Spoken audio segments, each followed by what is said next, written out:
কলকাতা টিভিতে আপনাদের সকলকে স্বাগত। আপনাদের সঙ্গে রয়েছে আমি অঙ্কুর। আসছে এই মুহূর্তের গুরুত্বপূর্ণ খবরে। ম্যারাথন তল্লাশির পর এবার স্বরূপ বিশ্বাসকে আয়কর তলব।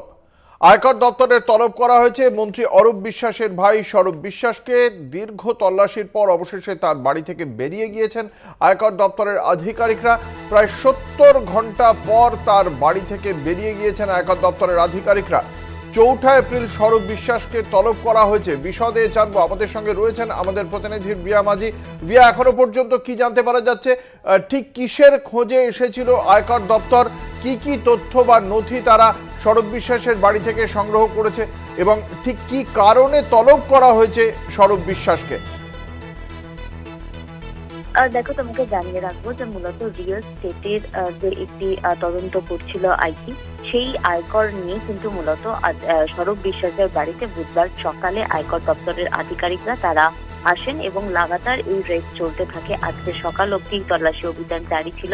অরূপ বিশ্বাসের ভাই অর্থাৎ বেঙ্গল মিনিস্টার অরূপ বিশ্বাসের ভাই স্বরূপ বিশ্বাসের বাড়িতে এই তল্লাশি অভিযান এবং তার স্ত্রীকে তাকে জিজ্ঞাসাবাদ করেন, টানা জিজ্ঞাসাবাদ চলে এবং তারপরেই তোমাকে জানিয়ে রাখবো যে যেমনটা জানা যাচ্ছে আজকে সকালে তারা যখন এই তল্লাশি অভিযান শেষ করে বেরিয়ে যান তার আগেই কিন্তু ৪ এপ্রিলের জন্য একটি সমন এই স্বরূপ বিশ্বাসকে তারা করেন যে ৪ এপ্রিল তাকে তলব করা হয়েছে।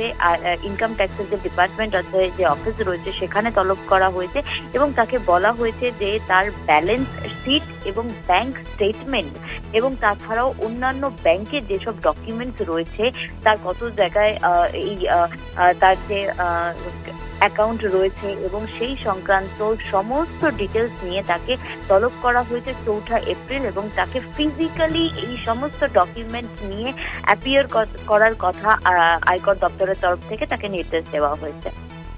একেবারেই ধন্যবাদ। আমাদের সঙ্গে ছিলেন আমাদের প্রতিনিধি রিয়া মাঝি। আপনাদের জানিয়ে রাখি, স্বরূপ বিশ্বাসের বাড়িতে দীর্ঘ প্রায় 70 ঘন্টা ধরে অভিযান চালালো আয়কর দপ্তর এবং তার কাছে যে সমস্ত নথি চাওয়া হয়েছে সেই সমস্ত নথি নিয়ে তাকে নিজেকে উপস্থিত হতে হবে আগামী ৪ এপ্রিল আয়কর দপ্তরে, এমনটাই নির্দেশ দেওয়া হয়েছে তাকে। এই 70 ঘন্টা ধরে অভিযান। আমাদের সঙ্গে রয়েছেন এই মুহূর্তে আমাদের সঙ্গে রয়েছেন তৃণমূল কংগ্রেসের মুখপাত্র জয়প্রকাশ মজুমদার। ঠিক কিভাবে দেখছেন আয়কর দপ্তরের এই অভিযানকে? আয়কর দপ্তর একটা নাটক করে একটা পলিটিক্যাল ন্যারেটিভ তৈরি করতে চাইছে। আপনারাই বলেছেন যে 10 বছরের নাকি হিসেব নিকেশ চাইছেন আয়কর দপ্তর, যদি আমি ভুল না করি। আপনারাই বলুন না, তার মানে 10 বছর ধরে আয়কর দপ্তর ঘুমোচ্ছিল। ঠিক নির্বাচনের আগেই তাদের মনে পড়লো করে 70 ঘন্টা না 71 ঘন্টা ধরে রেড করতে হলো। আর স্বরূপ বিশ্বাসের বাড়ি কি ভিক্টোরিয়া মেমোরিয়াল 300 রুম, যে আজকে 71 ঘন্টা লাগে একটা পুরো ইনকাম ট্যাক্সের অতগুলো অফিসারের সব দেখতে? নাকি দেয়াল ভেঙে মাটি খুঁড়ে সবকিছু করছিলেন?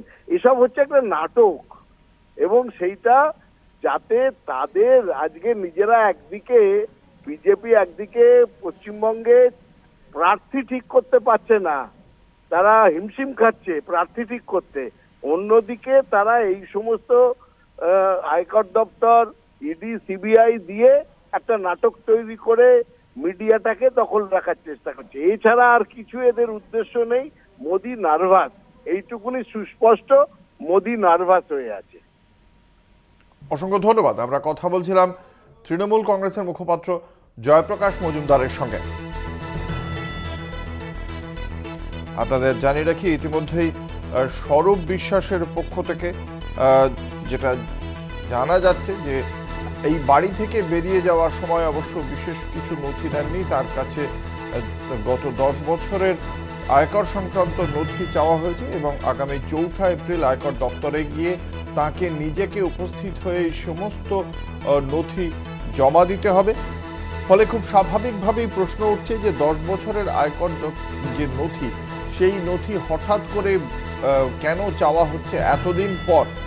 10 বছরের নথি এতদিন কেন চাওয়া হয়নি আয়কর দপ্তরের পক্ষ থেকে? আপনারা জানেন, কংগ্রেসের যে অ্যাকাউন্ট ফ্রিজ করা হয়েছে সেক্ষেত্রেও 1994 সালের নথির ভিত্তিতে এই পদক্ষেপ করা হয়েছে বলে আমরা জানতে পারছি।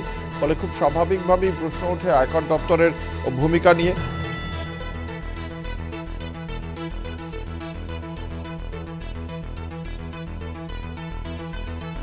সৌরভ বিশ্বাসের বাড়িতে 70 ঘন্টা ধরে অভিযান চালানোর পর আজ ভোরবেলা সেই বাড়ি থেকে বেরিয়ে গিয়েছেন আয়কর দপ্তরের আধিকারিকরা।